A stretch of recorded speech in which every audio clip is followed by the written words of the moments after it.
아멘.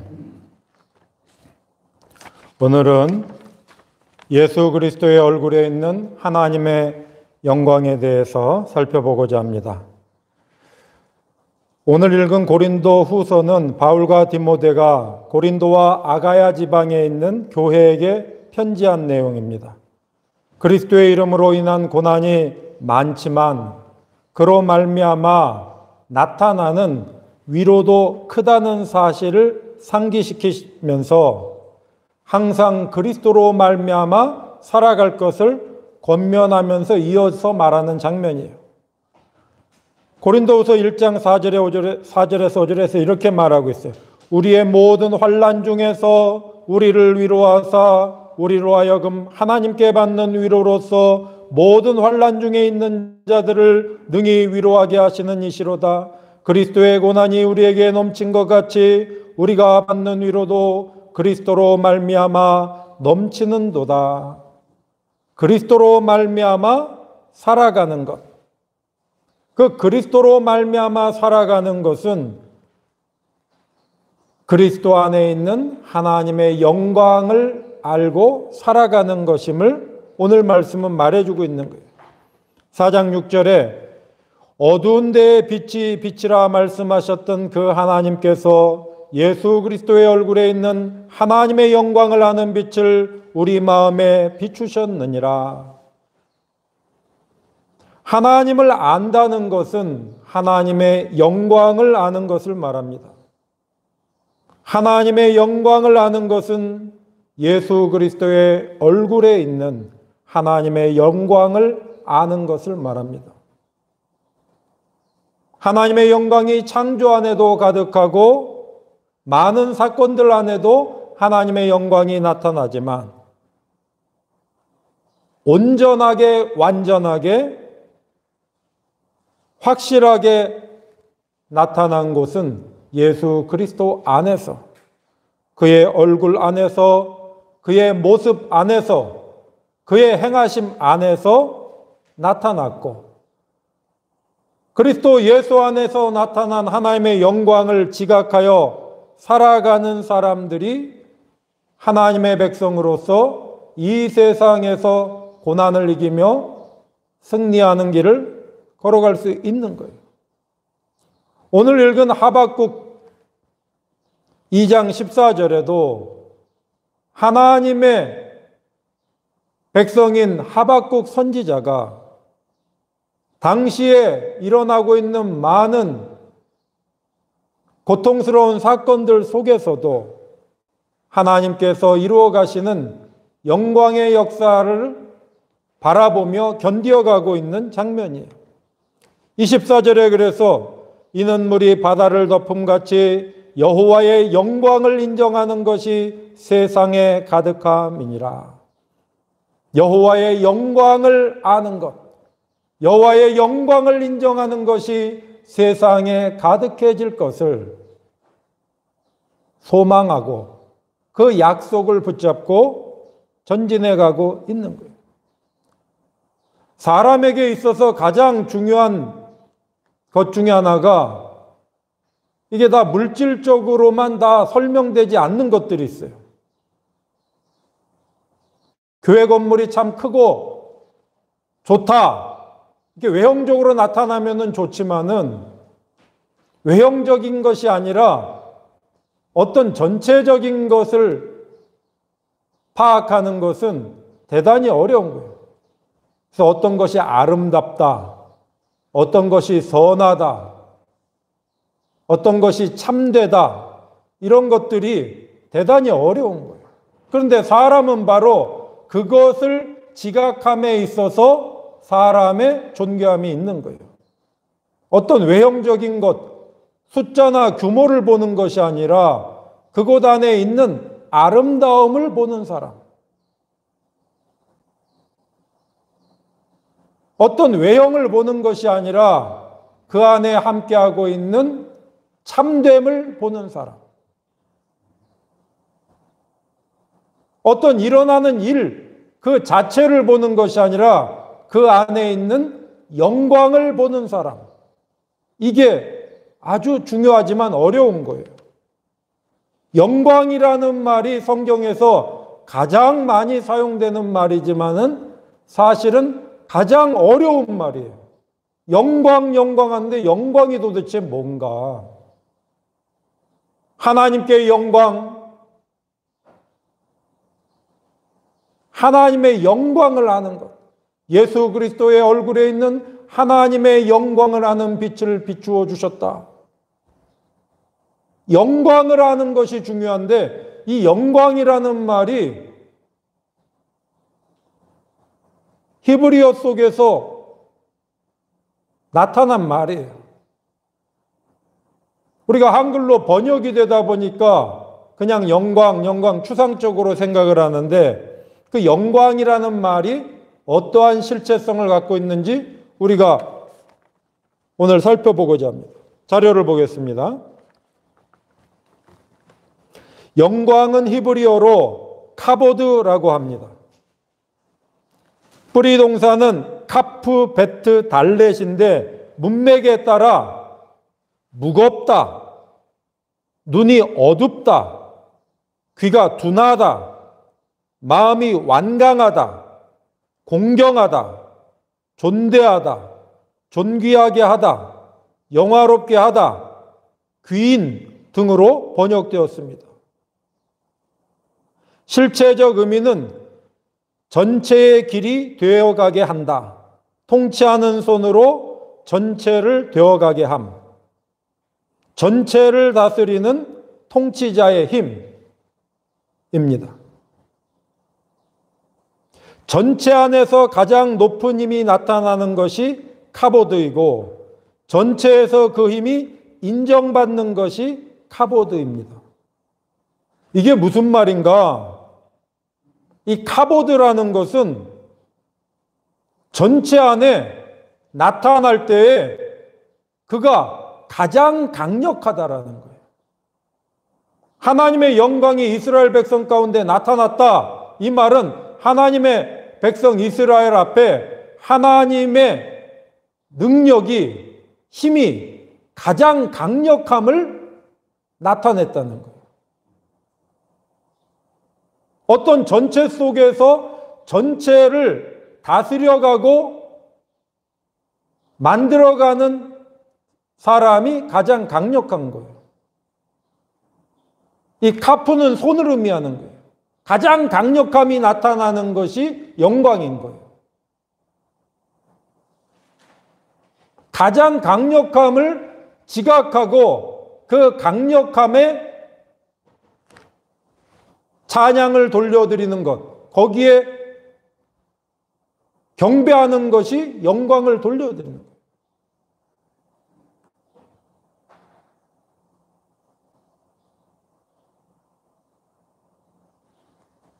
그런데 이것이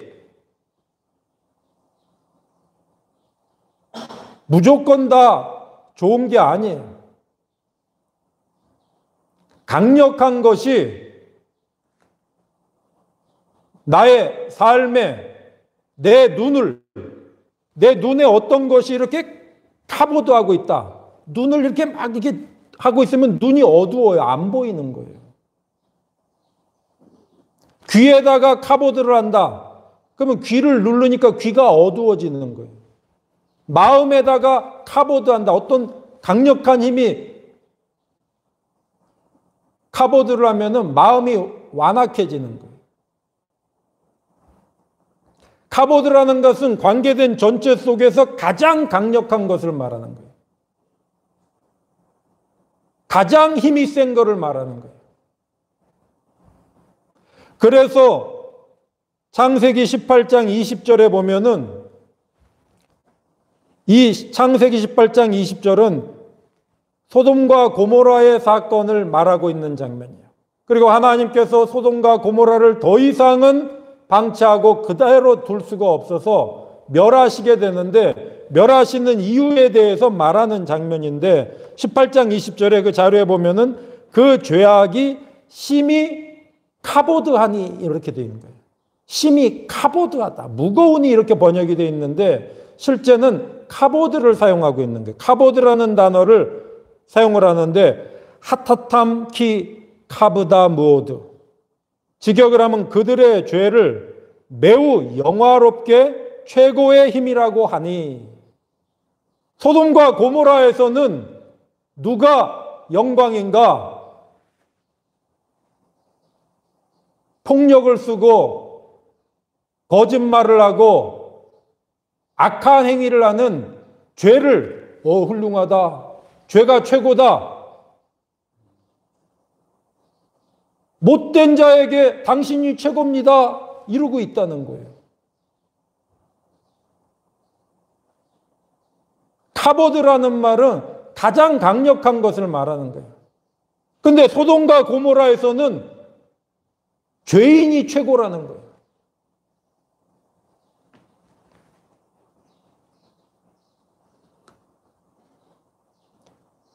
그런 왜곡되고 잘못되어 있는 그 불의한 소돔과 고모라를 의로우신 하나님께서 그의 능력을 나타내시는 것이 하나님의 영광을 나타내는 거예요. 누가 진짜 강한 자인가, 누가 진짜 존귀한 자인가를 우물 안에서 악함으로 최고라고 하고 있는 그들을 심판함으로써 나타내시는 사건인 거예요. 사무엘상에도 보면은 그 4장서부터 5장 사이에 나타나는 사건인데, 엘리 제사장의 아들인 홈니와 비느하스가 온갖 악행을 하다가 블레셋과의 전투가 있을 때에 자기들이 어떻게 하면 이겨볼까 해가지고 하나님의 언약궤를 가지고 오라 그래가지고 하나님의 언약궤를 가지고 전투하면 이길 줄 알고 전투에 나갔다가 홈니와 비느하스가 죽습니다. 그리고 언약궤를 빼앗겨요. 블레셋 사람들이 그 언약궤를 가지고 가서 승리하게 된 자기들의 승리를 축하하고 감사하고 찬양하면서 자기들의 신인 다곤의 신전에다가 언약궤를 갖다 놓는 거예요. 블레셋 사람들이 가장 강력하다라고, 가장 위대하다라고 의지하고 있는 다곤의 신전에다가 다곤의 우상이 이렇게 만들어져 있는 그 신전에다가 언약궤를 갖다 놓은 거예요. 그런데 놀랍게도 다음날 다곤 우상이 자빠져 있는 거예요. 그래서 그걸 다시 세워놨는데 다음에 가보니까 아예 그냥 자빠져가서 목과 팔이 다 부러져 버린 거예요. 그래서 이들이 언약궤가 있는 곳이 괴로운 일들이 자꾸 생기니까 겁이 나가지고 이 언약궤를 이곳저곳으로 옮기다가 마침내는 이스라엘에게로 돌려보내는 장면이에요. 아주 흥미로운 장면이에요. 그 중에 한 말씀이 오늘 자료에 제가 넣어놓은 사무엘상 5장 11절이에요. 거기서 하나님의 손이 엄중하심으로, 이 엄중하심으로라는 말이 카보드예요. 카브다 무오드 야드 하 엘로힘 샴. 거기서 하나님의 손이 영화롭게 최고의 힘으로 나타나시니, 블레셋은 자기가 언약궤와 함께 싸우고 있었던 홈니와 비느하스 이스라엘 군대를 멸망시키고 언약궤를 뺏어왔는데 자기들을 이기게 하신 다곤 신이 최고라고 알고 있었는데 다곤 신을 막 짓누르는 힘이 있다는 거예요.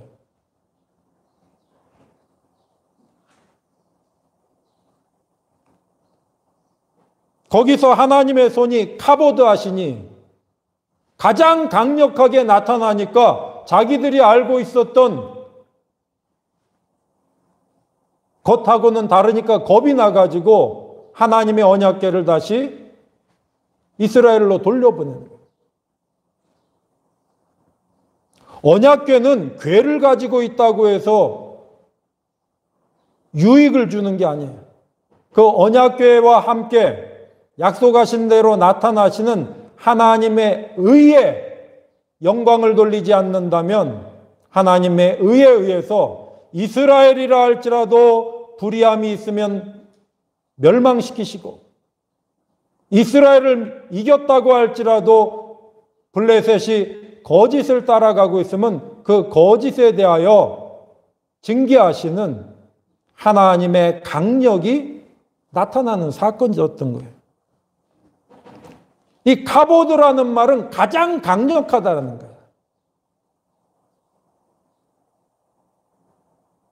가장 강력한 것을 지각하고 가장 강력한 것을 인정할 때에 영광을 돌리는 거예요.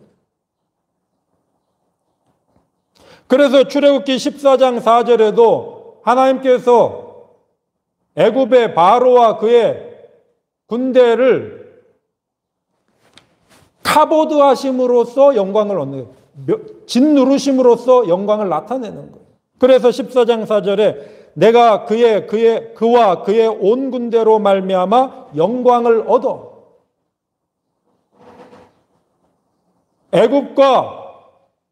애굽의 백성들은 바로가 가장 강력하다라고 확신을 하고 있었던 거예요.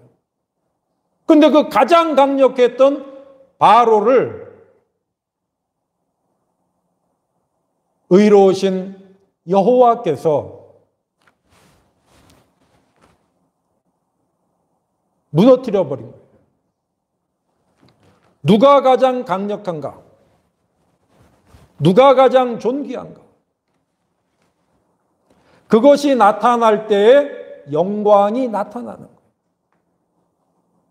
그래서 이스라엘은 그 다음부터 하나님 여호와의 영광이 그들에 나타날 때 두려워하는 거예요. 여호와의 영광이 지각이 되는 거예요.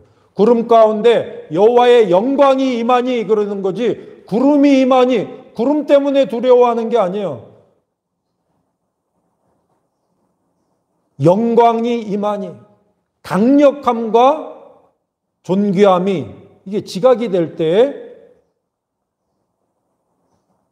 두렵기도 하고 감사하기도 하는 거예요.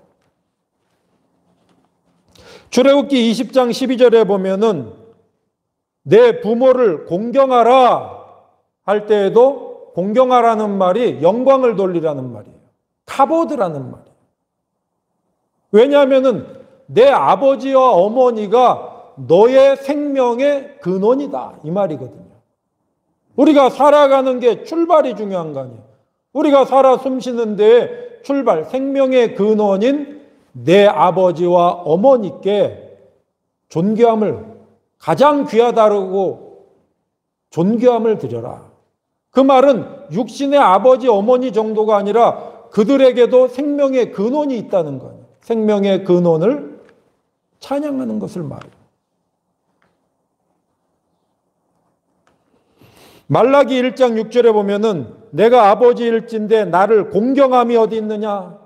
이스라엘은 날마다 아버지요 하고 하면서 아버지에 대한 공경함이 없었다는 거예요. 가장 존귀하신 하나님의 이름을 멸시하고 거짓된 우상의 것들 그것을 높였다는 거예요. 하박국 선지자도 이스라엘 백성 가운데 불의가 넘치는 그 시대에 불의가 영광이 아니라 불의를 심판하시는 하나님의 능력이 영광이라는 사실을 알게 되는 날이 돌아올 것에 대하여 증언하는 선지자입니다.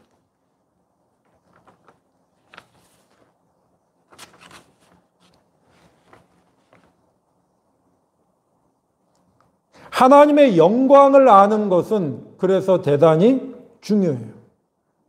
세상에는 거짓된 영광이 우리를 현혹시키기 때문에 그래요. 사람들은 많아지는 게 영광이라고 생각을 하는 거예요.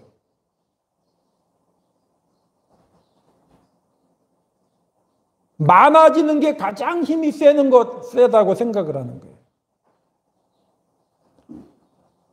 그래서 뭐든지 많아지는 게 영광이에요. 교회도 숫자가 많아지는 게 영광이에요. 이스라엘도 숫자가 많아지면 영광입니까?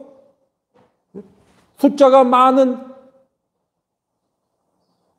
60만 명 이상의 이스라엘이 나왔지만 다 멸하셨어요. 다 죽였어요. 다 죽게 하셨어요. 많은 게 최고가 아니에요. 의로운 게 최고인 거예요. 의로운 거. 의로움이 없으면, 공의가 없으면 자유도 없는 거고, 자유가 없으면 번성도 없는 거예요. 그래서 소돔과 고모라에서 죄인들이, 악인들이, 불의한 자들이 영광을 받는 것, 최고라고 할 때 사람들이 불의한 자를 대통령으로 뽑는 거예요. 사악한 자들을 대통령으로 뽑는 거예요. 그게 최고라고 말하는 거예요. 근데 그곳에 누가 있었냐면은 롯이 있었어요. 아브라함의 조카 롯이. 아브라함의 조카 롯은 불의한 자가, 폭력으로 많은 것을 가져오는 자가 최고라고 생각하지 않는 거예요. 그래서 마음이 괴로운 거예요. 의로우신 하나님이 최고인데. 롯은 그래서 마음이 괴로운 거예요. 그 마음이 괴로운 롯을, 의가 가장 귀하다는 것을 아는 롯을 하나님께서 구원하신 거예요. 그 롯을 구원하셨다는 장면이 베드로후서 2장 6에서 8절에 나오는 거예요. 무법한 자들의 음란한 행실로 말미암아 고통당하는 의로운 롯을 건지셨으니. 하박국 1장 1에서 4절에 보면은 하박국 선지자가 무엇 때문에 괴로워하는지 거기에 잘 나타나요. 거기에 이런 말씀이 있어요. 악인이 의인을 애워쌌으므로 정의가 굽게 행하여 짐이니이다. 악인들이 의인을 둘러싸고 괴롭히고 있는 거예요. 사악한 자들이 둘러싸가지고 자기들이 가장 힘이 센 것을 나타내고 있는 거예요. 그러나 하박국의 마음에는 악인들의 힘이 가장 센 것이 아니라 의로 다스리시는 의로우신 하나님이 가장 존귀하시고 능력이 많으시다는 것을 알기에 그 하나님을 향하여 기다리고 있는 거예요. 주 예수께서도 이 세상에 오셔서 이 세상에서 영광으로 인하여 괴로운 거예요. 유대인과 로마인과 수많은 세상의 무리들이 폭력과 거짓을, 탐욕을 영광이라고 하는 거예요. 영광이죠. 그 속에서 아버지의 영광을, 아버지의 능력을 찬양하며 전진하는 것이 주 예수의 고통이었어요. 괴로움 속에서도 참된 영광이 누구인지를, 참으로 존귀한 분이 누구인지를 주님께서는 끝까지 증언하신 거예요. 요한복음 12장 27, 28절에 그래서 이런 말씀이 있는 거예요. 지금 내 마음이 괴로우니 무슨 말을 하리요? 아버지여 나를 구원하여 이때를 면하게 하여 주옵소서. 그러나 내가 이를 위하여 이때에 왔나이다. 아버지여 아버지의 이름을 영광스럽게 하옵소서 하시니 이 하늘에서 소리가 나서 이르되 내가 이미 영광스럽게 하였고 또다시 영광스럽게 하리라 하시니. 아버지여 불의한 자들이 그 사악함을 영광이라고 말합니다. 아버지의 이름이 영광이라는 것을 나타내 주십시오. 아버지께서 영광스러운 분이시라는 사실을 나는 압니다. 아버지의 의가 영광이라는 것을, 그것이 가장 중요하다라는 것을, 가장 귀하다는 것을 나타내 주시옵소서.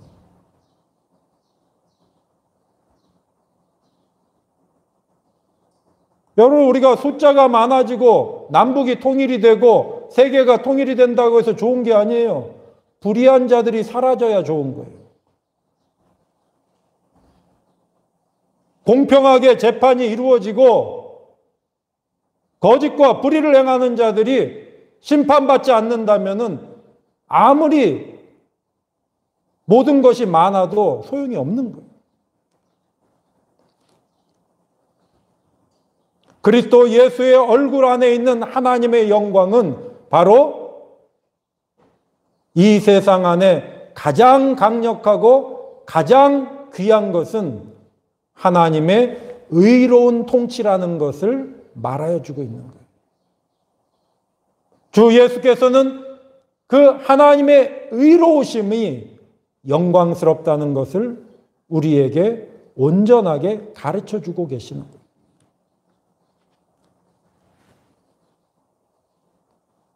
하나님의 이름을 그래서 영광스럽게 찬양하며 살아가고 있는 거예요. 그리고 그 이름이 가장 귀하다는 것을, 하나님의 의로우신 통치가 가장 귀하다는 것을 주님께서는 이 세상 가운데서 온전하게 나타내신 거예요.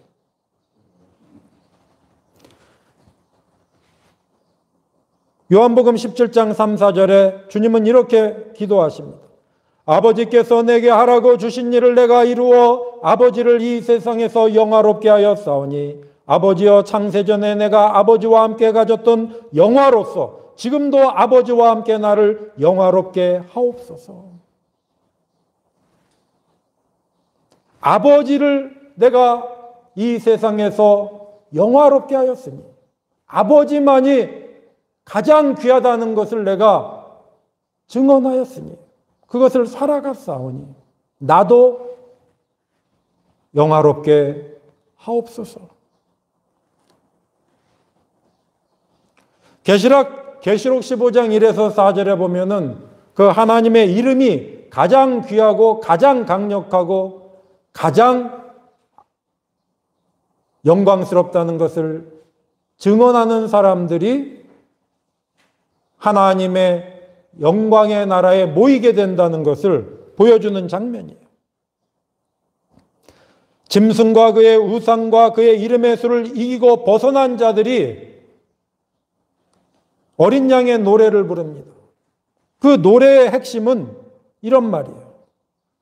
전능하신 이시여 하시는 일이 크고 놀라우시도다. 만국의 왕이시여 주의 길이 의롭고 참되시도다. 주여, 누가 주의 이름을 두려워하지 아니하며 영화롭게 하지 아니하오리까? 오직 주만 거룩하시니이다. 주의 이름만이 영광스럽다는 거예요. 주의 의로움만이 영광스럽다는 거예요. 의가 가장 강력한 거예요. 의가 가장 강력한 것이고 의로움이 가장 풍성한 것이에요. 의로움이 가장 자유로운 거예요. 의로움이 사라진 곳에 자유도 사라지고 풍성함도 사라지는 거예요. 평화도 사라지는 거예요.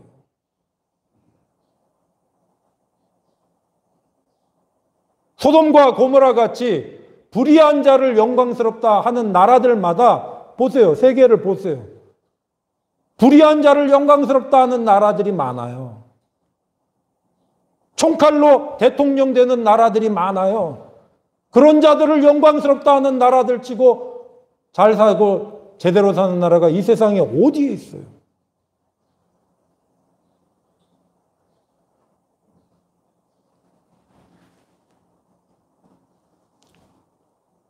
의로우신 하나님이 영광이라는 것을 아는 것. 그것은 어디에 있는가? 십자가에 못 박혀 죽으신 그리스도 예수의 얼굴 안에 있는 거예요. 그리스도 예수의 그 삶 속에 의로움이 영광이라는 것을, 하나님의 의가 영광이라는 것을 우리에게 가르쳐주는 그 영광이 거기에 감춰져 있고, 그것을 아는 빛을 하나님께서 각 사람의 마음에 비춰주시면 참된 영광을 따라 살아가는 거예요. 누가 가장 존귀한가? 그것을 증언하며 살아가는 사람이 하나님을 영화롭게 하는 거예요. 지금 전 세계의 육상 선수 중에 가장 위대한 육상 선수 중에 한 명이 우리가 알기로는 우사인 볼트 같은 사람을 알아요. 그런데 실제로 현존하는 가장 위대한 육상 선수 중에 하나가 미국에 있는 앨리슨 펠릭스라는 여자 달리기 선수예요. 이 사람은 우사인 볼트가 세계적인 대회, 올림픽 대회, 세계 대회 이런 데에서 금메달, 은메달 딴 거를 총 합치면은 22개를 딴 거예요. 우사인 볼트가 이제 은퇴를 했는데, 근데 이 앨리슨 펠릭스라는 이 여자 선수는 27개의 메달을 땄어요. 이 여자 선수는 2004년 18살 때에 아테네 올림픽에 참석을 했는데 2004년, 2008년, 2012년, 2016년, 2020년 그래서 2021년에 일어나는 도쿄 올림픽까지 참가하기 위해서 장장 20년 동안 트랙에서 달려요.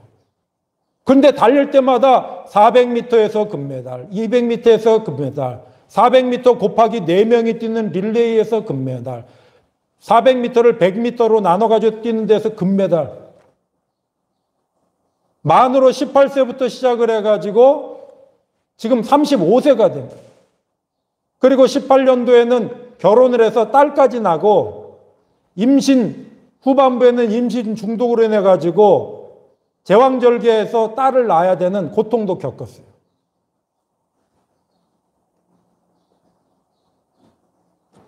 그런데 제가 이 앨리슨 펠릭스 선수를 근데 최근에 엊그저께 도쿄 올림픽에 참여하는 400m 최종 엔트리 대표 선수를 뽑는데 3등 안에 들어야 되는데 또 2등인가를 한 거예요. 그래가지고 또 대표로 뽑힌 거예요.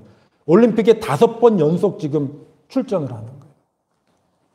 그래서 가장 존경받는 선수일 뿐만 아니라 가장 위대한 업적을 실제로 남기고 있는 선수예요. 근데 제가 그 이름을 이야기하는 이유는 이 사람이 하나님을 영화롭게 하는 삶을 목표로 하고 있기 때문에 그래요. 그는 이렇게 말했어요. 이 앨리슨 펠릭스가 이렇게 말합니다. 내가 달리는 이유는 나의 믿음 때문입니다. 하나님께서 나를 축복하셔서 나에게 놀라운 선물을 주셨다는 것을 나는 확실히 느낍니다. 나는 그것을 최선을 다해 사용하고자 합니다. 이 앨리슨 펠릭스는 LA에서 태어났는데 목사님의 딸이에요. 근데 자기에게 하나님께서 놀라운 선물을 주셨다는 것을 느끼는 거예요. 이 선물을 내가 잘 사용해야지. 왜냐하면 하나님께서 나에게 축복하여 주셨으니까. 그리고 그는 달릴 때마다 이 모든 것을 가능하게 하신 하나님을 찬양을 해요.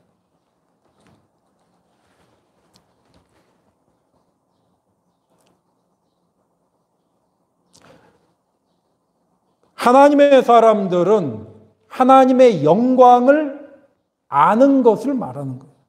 하나님의 영광을 분별하고 누가 가장 존귀하고 누가 가장 강력한지를 인정하는 삶을 살아가는 사람을 말하는 거예요. 근데 그 가장 강력한 하나님의 존귀함이 십자가에 못 박히신 그리스도 예수 안에 나타나고, 그 가장 존귀함이 그의 의로움 속에서 나타나고 있는 거예요. 의는 언제나 우리에게 선물을 주는 거예요. 의로우신 하나님께서 모든 사람에게 선물을 주셨어요. 그 선물을 가지고 감사함으로 달려갈 때 그 선물을 주시니 그를 가장 최고라고 영광을 돌려드리게 되는 거예요. 의로우신 하나님의 이름을 그리스도 예수 안에서 날마다 찬송하며 하나님께 영광 돌리는 삶을 우리가 살아갈 수 있기를 소망합니다. 기도하겠습니다.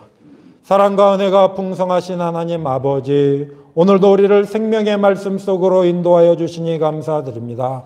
그리스도 예수의 얼굴에 나타내신 하나님의 영광을 아는 빛을 우리 각 사람 속에 비추어 주셔서 하나님의 가장 존귀하심을, 하나님의 의로움의 영광을 알고 그 의로움의 역사를 따라 전진해가는 우리들이 될 수 있도록 인도하여 주옵소서. 예수 그리스도의 이름으로 기도드립니다.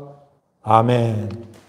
이제는 우리 주 예수 그리스도의 은혜와 하나님의 영원하신 사랑과 성령의 교통하심과 함께하심과 인도하심이 주 예수 그리스도의 얼굴에 있는 하나님의 존귀하심, 의의 능력, 그 영광의 능력을 찬양하며 그 의로운 길을 따라 날마다 전진하기로 다짐하는 하나님의 자녀들 머리머리 위에 이제로부터 영원토록 함께 하시기를 간절히 축원하옵나이다. 아멘.